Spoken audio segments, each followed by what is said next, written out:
এবারে স্প্যানিশ ডিফেন্ডারকে চূড়ান্ত করার পথে মোহনবাগান। নতুন মৌসুমের জন্য ঘর গোছানোর কাজ অনেকটাই এগিয়ে ফেলেছে মোহনবাগান সুপার জায়ান্টস। মাস কয়েক পরেই আন্তর্জাতিক টুর্নামেন্টের অভিযান শুরু করবে এই ফুটবল ক্লাব। তাছাড়া জুলাইয়ের শেষের দিকে শুরু হতে চলেছে ডুরান্ড কাপের মতো টুর্নামেন্ট।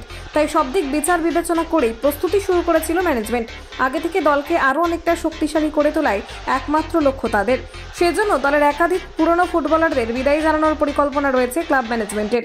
সেক্ষেত্রে দল থেকে বিদায় নিতে পারেন অস্ট্রেলিয়ান ডিফেন্ডার ব্র্যান্ডন হ্যামিল। তার পরিবর্তে এবার এক স্প্যানিশ ফুটবলারকে নেওয়ার পরিকল্পনা রয়েছে সবুজ মেরুনের।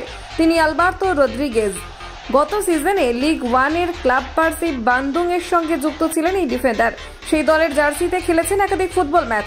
হিসেব অনুযায়ী আগামী বছর পর্যন্ত এই ক্লাব তাকে রাখতে আগ্রহী হলেও ট্রান্সফার ফি দিয়ে বছর 30-এর এই ডিফেন্ডারকে দলে আনতে চাইছে মেরিনার্সরা।